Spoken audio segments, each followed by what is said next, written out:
तो लोग वोट देते हैं सरकार चुनने के लिए, या तो वोट लोग देते हैं सरकार को हटाने के लिए। पर लोगों के मन में एक नई धारा शुरू हुई है, वो है वोट टू पनिश। 2001 में इन्हें गुजरात का चीफ मिनिस्टर अपॉइंट किया जाता है। 2002 में दंगे होते हैं। इन्हें लेकर नरेंद्र मोदी पर कई इल्जाम लगते हैं। अब इस पर अपना अलग से एक डिटेल्ड वीडियो हो सकता है, लेकिन कुल मिलाकर बात यह होती है कि इन्हें क्लीन चिट भी मिल जाती है। लेकिन तभी से एक कॉम्युनल नरेंद्र मोदी की ब्रांडिंग बनती है, एक कट्टर हिंदू नरेंद्र मोदी जो मुसलमानों के खिलाफ है। आप में से कुछ लोग होंगे जो इस ब्रांडिंग पर यकीन करते हैं, जो मानते हैं कि नरेंद्र मोदी इसी तरीके के कॉम्युनल इंसान है। लेकिन आप में से दूसरी तरफ कुछ लोग होंगे जो नरेंद्र मोदी को एक सेक्युलर आदमी मानते हैं कि नहीं, नरेंद्र मोदी तो सबका साथ सबका विकास में विश्वास रखते हैं। इससे फर्क नहीं पड़ता कि आप दोनों में से कौन सी कैटेगरी में हो। दोनों ही कैटेगरी के लोगों की यहाँ आंखें खुलने वाली हैं आगे की बातों से। क्योंकि देखो, वैसे तो नरेंद्र मोदी मटन और मछली पर बहुत शोर मचाते हैं अपने भाषणों में। सावन के महीने में मटन बनाने का मौज ले रहे हैं, लेकिन दूसरी तरफ हलाल बीफ एक्सपोर्टिंग कंपनी से चंदा लेते हैं इलेक्टोरल बॉन्ड्स के जरिए। जो असली गंगा पुत्र थे स्वामी सानंद, गंगा को अविरल और निर्मल बनाने के लिए उनकी 4 डिमांड थी। प्रधानमंत्री मोदी को 3 चिट्ठी लिखी उन्होंने। आरटीआई से पता चला कि पीएमओ तक वो चिट्ठी पहुंच गई थी, लेकिन कोई जवाब नहीं आया। जब 111 दिन तक अनशन पे बैठने के बाद उनकी मृत्यु हुई, तब जाकर प्रधानमंत्री मोदी का मुंह खुला और वो भी ट्विटर के जरिए उन्होंने श्रद्धांजलि दी। एक हिंदू होकर कभी उनके मन में ख्याल नहीं आया कि किसी संत की मृत्यु होने का उन पर पाप लग सकता है। और वो तो हम क्या ही बात करें जो किसान आत्महत्या से मरते रहे हैं, उनमें क्या हिंदू नहीं है? उन हिंदुओं के लिए क्या किया? प्रज्वल रेवन्ना की उन वीडियोस में 2900 से ज्यादा महिलाओं का यौन शोषण देखने को मिला। उनमें भी तो कई हिंदू औरतें थी। जो महिला पहलवान बृजभूषण सिंह के खिलाफ धरने पर बैठी थी, वो भी हिंदू थी। उनका क्या? कोई भी व्यक्ति चाहे वो कितना भी बड़ा क्यों ना हो, अगर वो महिलाओं के सम्मान के साथ खिलवाड़ करता है तो उसे बख्शा नहीं जाना चाहिए। प्रधानमंत्री मोदी तो प्रज्वल रेवन्ना के लिए वोट मांग रहे थे और अब बृजभूषण सिंह के बेटे को टिकट भी दे दिया।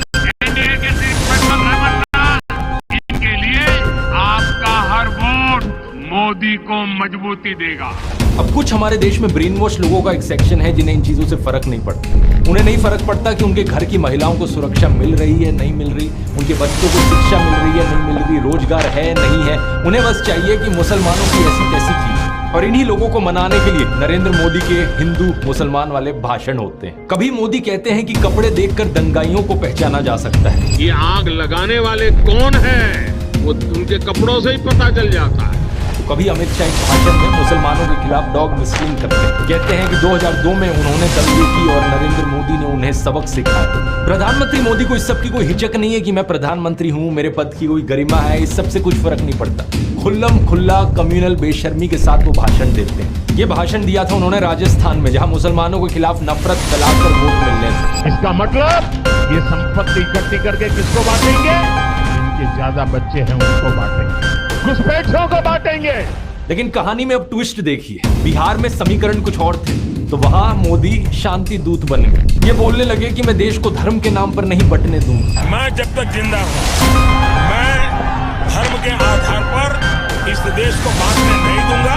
अलीगढ़ की रैली में भी मुस्लिमों के हितैषी बनकर आए थे। बोलने लगे कि कांग्रेस और समाजवादी पार्टी ने मुसलमानों के लिए कुछ नहीं किया है। कांग्रेस, सपा जैसी पार्टियों ने और मुसलमानों के राजनीतिक, सामाजिक, आर्थिक उत्थान के लिए कभी कुछ नहीं किया। 14 मई को तो इंटरव्यू में ये तक कह डाला कि जिस दिन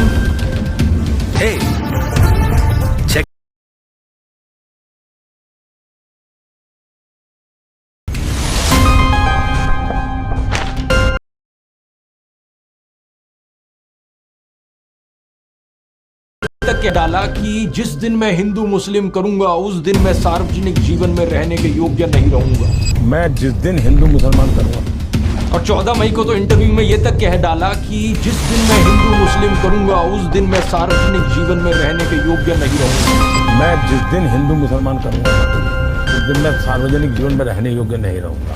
मैं हिंदू मुसलमान नहीं करूंगा, ये मेरा संकल्प है, ये तक कह डाला। और मैं हिंदू मुसलमान नहीं करूंगा, तो मेरा संकल्प है। आप में से कुछ लोग ये देखकर कंफ्यूज हो रहे होंगे, यार ये कैसे हो सकता है? मोदी कॉम्युनल है या सेक्युलर है, या फिर इन्हें अब कोई स्प्लिट पर्सनैलिटी डिसऑर्डर हो गया है? ऐसा नहीं है, इनके ये 2 चेहरे हमेशा से ही रहे। 2014 के इस ट्वीट को देखिए, सेक्युलरिज्म हमारे खून में है, नरेंद्र मोदी कह रहे हैं। 2020 में अमित शाह ने एक टीवी इंटरव्यू में कहा था कि वो भारत को हिंदू राष्ट्र की तरह नहीं देखते, सभी को अपने धर्म का पालन करने की सुविधा है और देश की सरकार का एक ही धर्म हो सकता है, हमारा संविधान।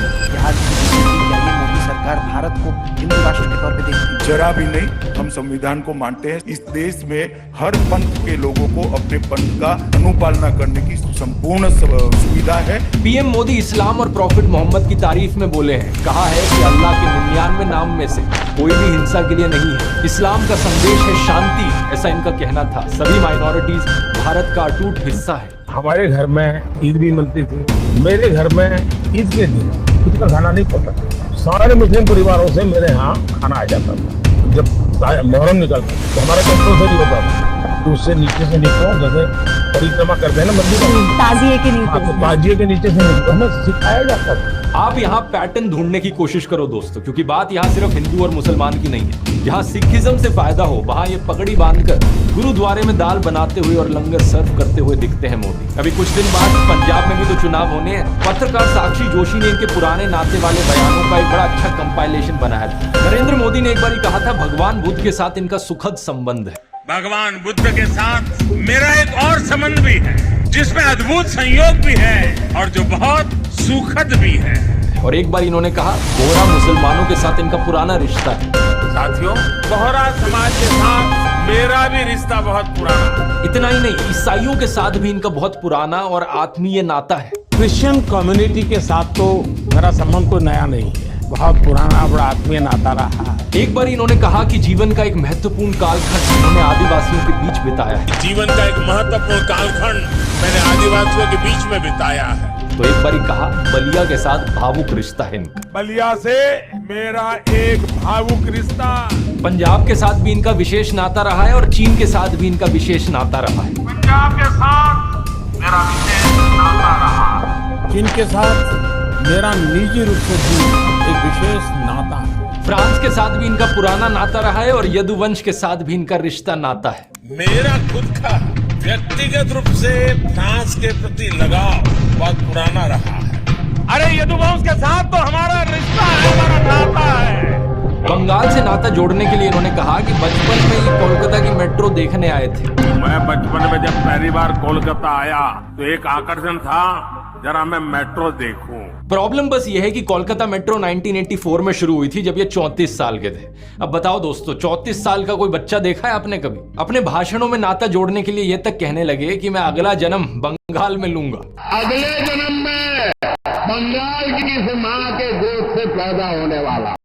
उड़ीसा में जाकर कहते हैं कि उड़ीसा को देश का नंबर 1 राज्य बनाएंगे और कर्नाटका में जाकर कहते हैं नहीं, हम कर्नाटका को देश का नंबर 1 राज्य बनाएंगे। उड़ीसा को देश का नंबर 1 राज्य बना सकते हैं। कर्नाटका को पूरे देश का नंबर 1 राज्य बनाने का लिए।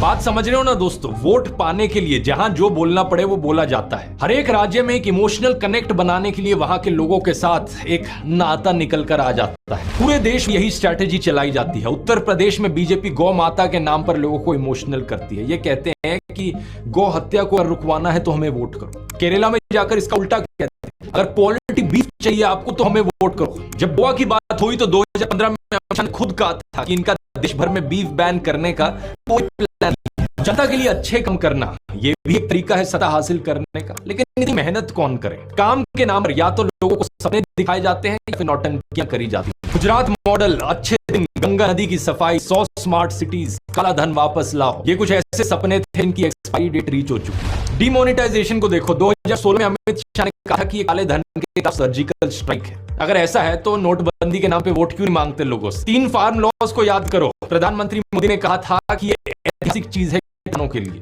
फिर मोदी सरकार ने वापस लिया। मीडिया वाले कह रहे हैं कि मास्टर स्ट्रोक है इन्हें वापस लेना। तो वोट क्यों नहीं मांग रहे इस चीज पर? ना तो कृषि कानून पर वोट मांग रहे, ना इनके वापस लेने वोट मांग रहे। किसानों की दुगनी करनी बात करी थी इन्होंने, क्या हुआ उस 2014 से पहले ना लगाया जाता था ना खाऊंगा ना खाने दूंगा, और मेरा मंत्र है न खाऊंगा न खाने दूंगा। कहते थे कि संसद को गंगा की तरह पवित्र कर देंगे। कभी आप इस नारे को दोबारा सुना इनके मुंह से? अरे महंगाई के बारे में नरेंद्र मोदी कहा करते थे, प्रधानमंत्री के मुंह से महंगाई का म भी नहीं निकलता। प्रधानमंत्री यहाँ आए थे, लेकिन प्रधानमंत्री महंगाई का म बोलने के लिए तैयार नहीं है, महंगाई का म बोलने के लिए तैयार नहीं। इन्होंने ही नारा दिया था बहुत हुई महंगाई की मार, तो अब महंगाई को कंट्रोल करने पर वोट क्यों नहीं मांग रहे? नरेंद्र मोदी खुद को गंगा पुत्र कहा करते थे, तो अब नमामि गंगे के नाम पर वोट क्यों नहीं मांग रहे? क्यों नहीं मांग रहे वोट काम पर? ये मेक इन इंडिया का शेर याद है दोस्तों? अब तो ये शेर कहीं नहीं दिखाई देता किसी चुनावी पोस्टर पर। Make in India, made in India, आदर्श गांव, smart city, bullet train, 15 lakh, skill India, Mudra loan, look east policy, करोड़ों रोजगार, नारी शक्ति, बेटी बचाओ बेटी पढ़ाओ, कोरोना, अग्निवीर। अरे कुछ तो ऐसा होगा जिसके दम पर चुनाव लड़ सको। राहुल गांधी ने तो नरेंद्र मोदी को ओपन डिबेट के लिए भी चैलेंज कर दिया है। इतना अच्छा मौका है कि राहुल गांधी के साथ 1-on-1 डिबेट करें और बता दे लोगों को, देश की जनता को दिखा दें कि इन्होंने 10 साल में कितना काम किया है। लेकिन ना तो इन्होंने कोई प्रेस कॉन्फ्रेंस करी इन 10 सालों में, ना कोई अनस्क्रिप्टेड इंटरव्यू किया जिसमें कोई खुलकर सवाल पूछ सके इनसे। तो कहां से इनमें हिम्मत होगी एक डिबेट करने की? Allow to rest. Portable water. इसीलिए